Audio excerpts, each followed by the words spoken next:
Continuamos ahora con la Parashat Noach. Esta sección está en el capítulo 6 del libro de Bereshit, versículo número 9, hasta el capítulo 11, versículo 32.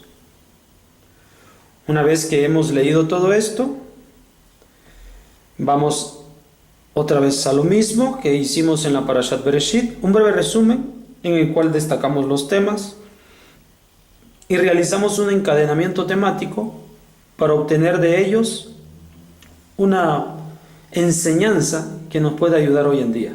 Es muy sencillo el mensaje que yo voy a resumir, pero espero que sea una buena ayuda para ustedes. Parashat Noach. La sección anterior terminó mencionando acerca de la corrupción de la humanidad, pero también de la rectitud de Noach, de su elección y la de sus hijos para salvar la situación y evitar la destrucción que Elohim haría caer sobre el hombre. Elohim dispuso reiniciar la creación a partir de Noach. El Mabul, el diluvio, fue el castigo que Elohim eligió para purificar la tierra. Así como las aguas cubrían todo en la creación, no hay mejor forma de una segunda oportunidad que de esta manera.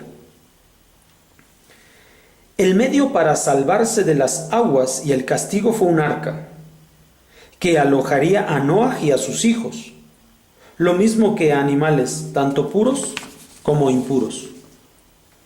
Durante 40 días y noches llovió. La inundación se mantuvo hasta los 150 días.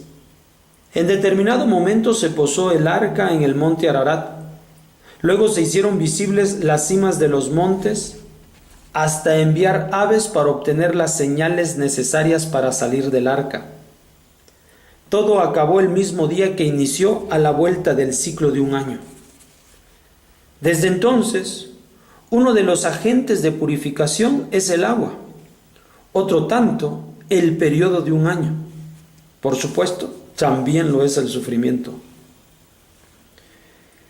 La gratitud de un hombre como Noach no se hace esperar y Hashem reacciona favorablemente realizando un pacto con Noach y toda su descendencia, de la cual todos formamos parte, dejando entrever una señal en el cielo, el arco iris.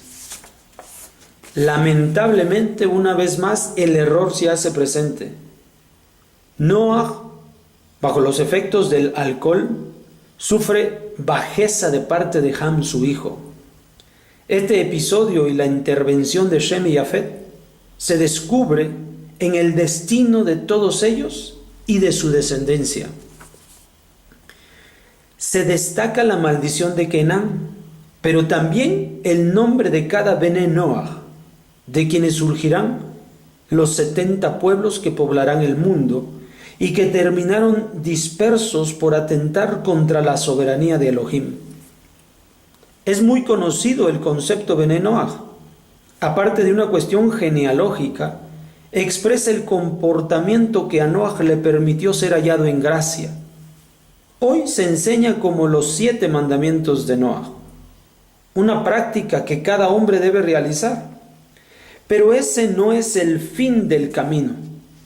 Gan Edén implica un mayor compromiso recibido 10 generaciones más tarde en la persona de Abraham. En conclusión, hallar la gracia de Elohim es trabajar en las 7 prácticas de Noach, el primer paso para reconstruir el mundo. Shabbat Shalom.